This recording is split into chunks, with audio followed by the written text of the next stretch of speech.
আপনি কি জানেন, কুরবানি শুধু একটি পশু জবাই নয়, এটা এমন এক ইবাদত যার পেছনে লুকিয়ে আছে এক বাবা আর ছেলের হৃদয় বিদারক পরীক্ষা। কিন্তু প্রশ্ন হল, আল্লাহ কাদের উপর কুরবানি ফরজ করেছেন, আর কুরবানির সূচনা কোথা থেকে? আজকের এই ভিডিও আপনার কুরবানি সম্পর্কে সব ভুল ধারণা ভেঙে দেবে। একটি নীরব সকাল, সূর্য ধীরে ধীরে উঠছে, চারপাশে ঈদের আমেজ, মানুষ নতুন কাপড় পরে মসজিদের দিকে যাচ্ছে। কিন্তু এই আনন্দের পেছনে রয়েছে এক গভীর ইতিহাস, একটি ত্যাগের গল্প, একটি পরীক্ষার গল্প, যেখানে একজন বাবা প্রস্তুত ছিলেন নিজের প্রিয় সন্তানকে আল্লাহর জন্য উৎসর্গ করতে। এই গল্পটি কোনো সাধারণ গল্প নয়, এটি হল হজরত ইব্রাহিম আলাইহিসালাম এবং তার প্রিয় পুত্র হজরত ইসমাইল আলাইহিসালামের গল্প। কুরবানির ইতিহাস শুরু হয় বহু হাজার বছর আগে, যখন আল্লাহ তাআলা তার প্রিয় বান্দা হজরত ইব্রাহিম আলাইহিসালামকে এক ভয়ঙ্কর পরীক্ষায় ফেললেন। এক রাতে ইব্রাহিম আলাইহিসালাম স্বপ্ন দেখলেন তিনি তার প্রিয় পুত্র ইসমাইল আলাইহিসালামকে কুরবানি করছেন। এটি কোনো সাধারণ স্বপ্ন ছিল না, এটি ছিল আল্লাহর পক্ষ থেকে নির্দেশ। কোরআনের আয়াত, হে আমার প্রিয় পুত্র, আমি স্বপ্নে দেখেছি যে আমি তোমাকে জবাই করছি। একজন বাবার জন্য এর চেয়ে কঠিন পরীক্ষা আর কি হতে পারে? কিন্তু ইব্রাহিম আলাইহিসালাম তাঁর পুত্রকে সব কিছু খুলে বললেন। আর তখন ইসমাইল আলাইহিসালাম এমন এক উত্তর দিলেন যা ইতিহাসে অমর হয়ে আছে। হে আমার পিতা, আপনি যা আদেশ পেয়েছেন তা পালন করুন। ইনশাআল্লাহ আপনি আমাকে ধৈর্যশীলদের অন্তর্ভুক্ত পাবেন।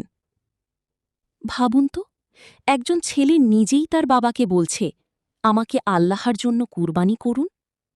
এটাই ছিল প্রকৃত ঈমান। অবশেষে সেই মুহূর্ত এল। ইব্রাহিম আলাইহিসালাম তার চোখ বেঁধে নিলেন, ছেলেকে শুইয়ে দিলেন, ছুরি চালালেন। কিন্তু কিছুই হল না, কারণ আল্লাহ তাআলা তখনই তার রহমত নাজিল করলেন। হে ইব্রাহিম, তুমি স্বপ্নকে সত্যে পরিণত করেছ। আর ইসমাইল আলাইহিসালামের বদলে একটি দুম্বা কুরবানি হয়ে গেল। এভাবেই শুরু হল কুরবানির প্রথা। এখন প্রশ্ন হল, এই কুরবানি কার উপর ফরজ বা ওয়াজিব? ইসলামী শারিয়া অনুযায়ী যে মুসলিম, প্রাপ্তবয়স্ক, সুস্থ মস্তিষ্কের এবং যার কাছে নিসাব পরিমাণ সম্পদ আছে, তার উপর কুরবানি ওয়াজিব। হাদিস, রাসূল সাল্লাল্লাহু আলাইহি ওয়াসাল্লাম বলেছেন, যার সামর্থ্য থাকা সত্ত্বেও কুরবানি করে না, সে যেন আমাদের ঈদগাহের কাছে না আসে। নিসাব মানে কি? ৭.৫ তোলা স্বর্ণ বা ৫২ তোলা রূপার সমপরিমাণ সম্পদ। যদি কারো কাছে এই পরিমাণ সম্পদ থাকে, তাহলে তার উপর কুরবানি করা আবশ্যক। কুরবানি কি শুধু পশু জবাই? না, কোরআনে আল্লাহ বলেন, সূরা হাজ ৩৭, আল্লাহর কাছে পশুর গোশত বা রক্ত পৌঁছায় না, বরং পৌঁছায় তোমাদের তাকওয়া।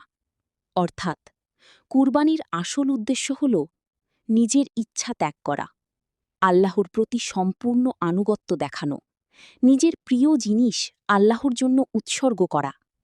কুরবানির সূচনা হজরত ইব্রাহিম আলাইহিসালামের পরীক্ষার মাধ্যমে।